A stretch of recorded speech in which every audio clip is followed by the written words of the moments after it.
Hello বন্ধুরা, দেখো আমি একটা শোল মাছ পেয়েছিলাম। শোল মাছটাকে এনে কেটে লবণ হলুদ মাখিয়ে রেখেছিলাম।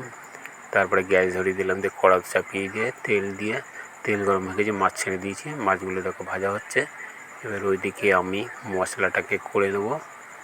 দেখো পাশে মশলা বাটা শুরু করে দিয়েছি। মশলা হয়ে গেলে তারপরে মাছটাকে করব। কিভাবে করছি সেটাকে ফলো করো, দেখতে থাকো। আজকের শোল মাছটা হবে একদম ট্যালট্যালে ঝোল, এখন অন্যরকমভাবে রান্নাটা হবে। মশলাপাতি তেমন কিছু দেওয়া হয়নি। জিরে, আদা, পেঁয়াজ, রসুন, শুকনো লঙ্কা, কাঁচা লঙ্কা এগুলোকে আমি আগেই কেটে নিয়েছিলাম, সেগুলোকে আর দেখায়নি। কেটে কুচিয়ে নিয়ে বাটা শুরু করে দিয়েছি। তার মধ্যে মাছ ভাজা হয়ে গেছে এক পাশ লাল লাল। এবার মাছ ভাজাকে উল্টে দেবো, তা নাহলে ওই পাশটা পুড়ে যাবে। তবে মনে হয় তেলটা একটু কম হয়েছিল, ওই জন্য হালকা হালকা লেগে যাচ্ছে। তবে মাছগুলো ভাঙবে না। এপাশ উঠে গেছে, অসুবিধে নেই। এটা উল্টে দিয়েছি। মাছগুলো লাল লাল ভাজা হয়ে গিয়েছে। দেখুন কত সুন্দর এক পাশ লাল লাল ভাজেছে। এটা হচ্ছে শোল মাছের মাথা আছে, এই মাথাটাকে উল্টে দিচ্ছি। দেখুন মাথাটা উল্টে দিলাম। এবারে মাছগুলো উল্টে দেবো, ভাজা হয়ে যাবে। ওদিকে পাশটা উল্টে দিচ্ছি। উল্টে দিয়ে মাছগুলো ভাজা হতে লাগুক, আমি আবার মশলা বাটতে চলে যাই। মশলাটাকে বেটে নিয়ে কমপ্লিট হয়ে গেলে তারপরে এই মাছটাকে কীভাবে রান্না করব সেটাকে একটু দেখো। মশলা তো বলে দিলাম কী কী মশলা দিয়েছি। আমি বাটা শুরু করে দিলাম। আবার দেখো,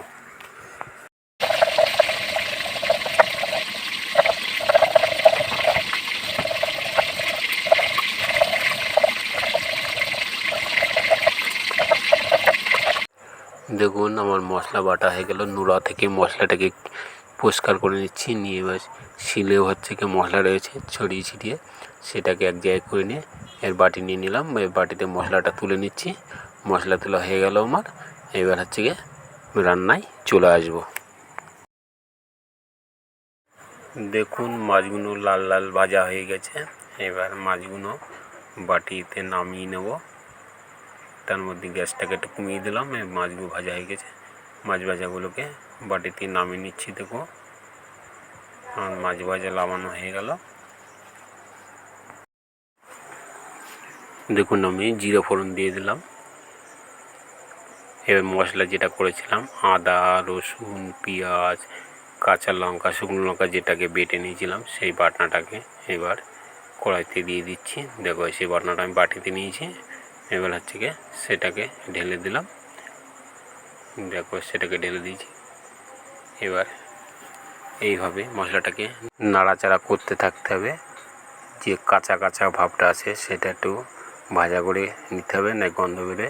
তারপরে ভাজা হয়ে যাওয়ার পরে এবার এর ভিতরে একটু স্বাদ মতো লবণ দিয়ে দিলাম। এবার একটু স্বাদ মতন হলুদ দিয়ে দেবো।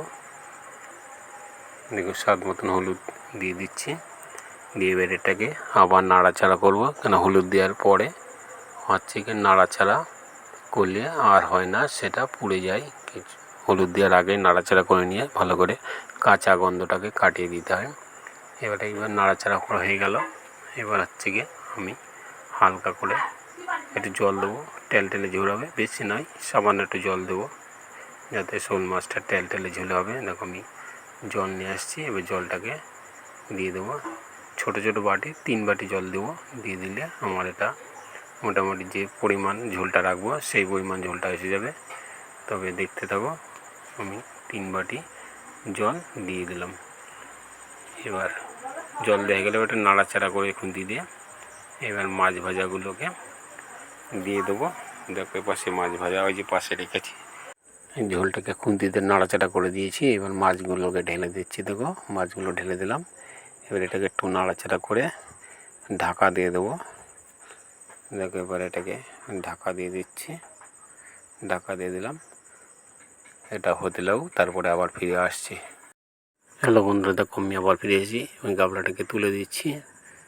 এবার গাবলার গায়ে যে জলটা লেগেছিল সেটাকে পরিষ্কার করে দিচ্ছি। কেননা গায়ে ঝোল লেগে থাকলে আমার দেখতে ভালো না। আমার অনেক ভিডিও দেখেছেন যে আমি নোংরা জিনিসটা পছন্দ করি না। তবে কলার গাটা খুন্তিতে ভালো করে নাড়াচাড়া করে পরিষ্কার করে নিলাম। এটা দেখো টেলটেলে ঝোল এলো, কিন্তু কালারটা সেই আছে, দেখতে কিন্তু সেই লাগছে। মনে হচ্ছে না এটা টেলটেলে ঝোল। তবে আমার রান্না কমপ্লিট। গ্যাসটাকে কমিয়ে দিলাম। এখানে ওপেনটাকেও বন্ধ করে দিলাম। এবার আমার ঝোল রান্না কমপ্লিট। এবার আমি এটাকে গামলায় ঢেলে নিচ্ছি। আমার রান্না কমপ্লিট হয়ে গেল। হ্যালো বন্ধুরা, দেখো আমি ভাত নিয়ে চলে এসেছি। আজকে সেই যে শোল মাছ করলাম টেলে ঝোল, সেই শোল মাছটা দিয়েই খাওয়া হবে। দেখো এই যে শোল মাছের মাথাটা নিয়ে নিয়েছি, আর একটা মাছের পিস নিয়ে নিয়েছি। দেখো সেটা মাছের পিস। এর পাশে জলের বোতল আছে। এবার ভাতগুলোকে সব একবারে ঝোল দিয়ে মেখে নিয়ে খেয়ে দেখি কেমন হয়েছে, তারপরে বলবো যে কেমন হলো খেতে। ভাতগুলো মাখা কমপ্লিট, খেয়ে দেখি কেমন হয়েছে। খারাপ হয়নি, খুব ভালো লাগছে, সুন্দর হয়েছে। টেলে ঝোলেরও মনে হচ্ছে না টেলে ঝোল, তবু সুন্দর লাগছে। শোল মাছ বলে কথা, শোল মাছ হালকা ঝোল হলেও সুন্দর লাগে খেতে।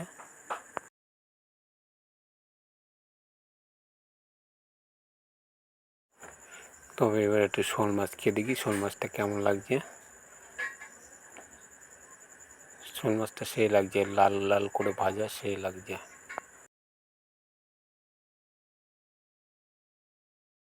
দেখুন আমার খেতে বসলে জল লাগে, জল তেষ্টা পেয়েছে, আমি একটু ঢক করে জল খেয়ে নিচ্ছি। দেখো হ্যালো বন্ধুরা, দেখো আমার খাওয়া এখন শেষের পথে। আমার ভিডিওটা দেখে ভালো লাগলে লাইক, কমেন্ট, শেয়ার এবং চ্যানেলটিকে সাবস্ক্রাইব করবেন। আমার সঙ্গে থাকবেন, পাশে থাকবেন, আমাকে এইভাবে সাপোর্ট করবেন। তাহলে আমি এরকম ভিডিও করতে উৎসাহ পাবো, এরকম নতুন নতুন ভিডিও আরও করবো। আবার দেখা হবে অন্য কোনো ব্লগে নতুন ভিডিও নিয়ে।